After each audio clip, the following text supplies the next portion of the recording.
on Times Radio. Tax.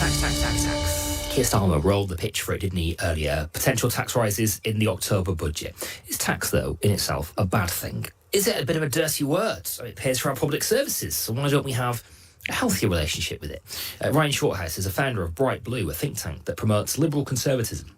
No institution or individual has succeeded alone. They've required investment and support from a range of people and organisations, including the state. So even the most successful entrepreneurs have benefited in some way because of public investment in the infrastructure, the houses and the roads that enable them to do business, to allow their workers to come into work. And indeed the skills base, the talent that successful entrepreneurs rely on is largely, a lot of that is down to the education system, which is publicly funded through taxation. So, everybody benefits from public investment, and therefore everybody should contribute. If they're on higher incomes, should contribute more. That seems right.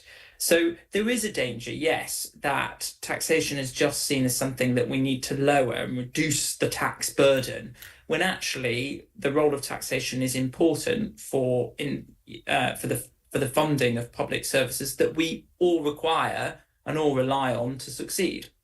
Do you think that people draw in their everyday thinking a clear enough line between that little bit that gets shaved off their pay packet at the end of a month or twice a year if you're self-employed, and the buses they use, and the potholes on their streets, and their access to a GP and all that sort of stuff? Well, of course, we don't really have hypothecation. So it's not the case that, you pay a certain proportion of your tax and that that's going to go on a particular hospital or a particular school or a particular bus route. So, some people do say, actually, there should be more hypothecation and a clearer link. And indeed, some people think this is why people prefer charity as opposed to taxation, because there's more choice on the initiatives that you're funding. That's interesting, and you mentioned that the idea of charity, and I guess also there's probably a cohort of the country, Ryan, who want an American-style tax system, but also quite like the idea of a European social model, and the two of those things don't necessarily work in tandem, do they?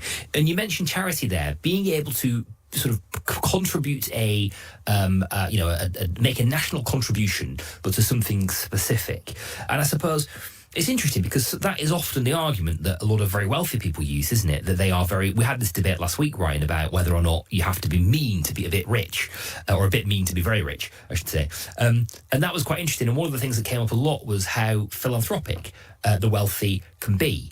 And that's an interesting argument too, isn't it? Because your ability to pick and choose, though, leaves sometimes, nobody's going to pick the National Pothole Association, are they, as their charitable donation for their charitable donation, and therefore it leaves things that actually we do rely on the state to do bare.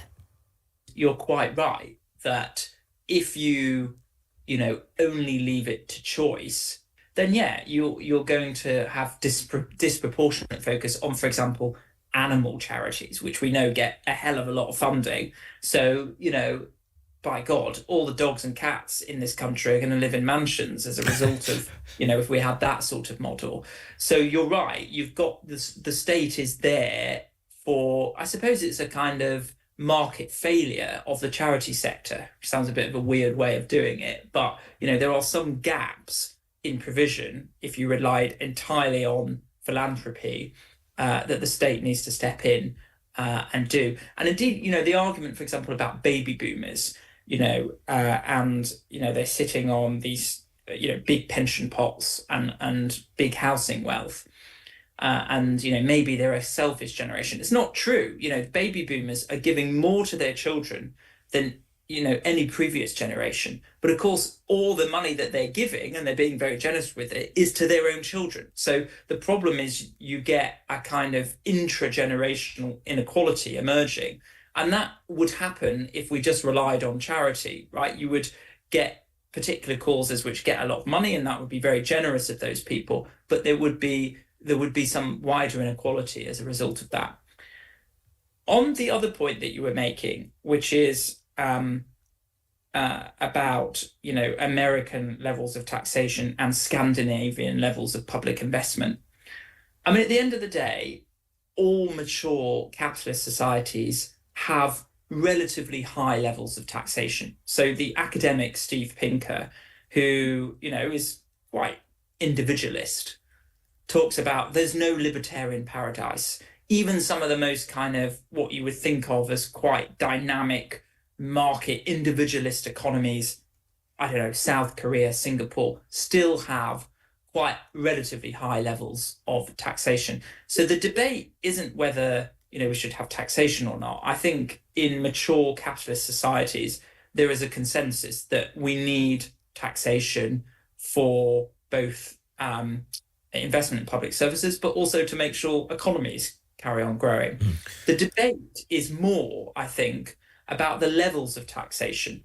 And at the moment, yes, we have historically high levels of taxation, although the UK, I think, is pretty mid-ranking in terms of the overall weight of taxation compared to other countries. So I think the real debate is the level of taxation, but also where taxation falls. And in my mind, this country does heavily tax income that derives from work, which comes through income tax and national insurance, rather than income that derives from, for example, assets. So things like pension, rent, inheritance, those things I think should be looked at more, and we should be shifting the weight of taxation away from work onto assets. I think that's the approach that any government, Conservative or Labour, should take.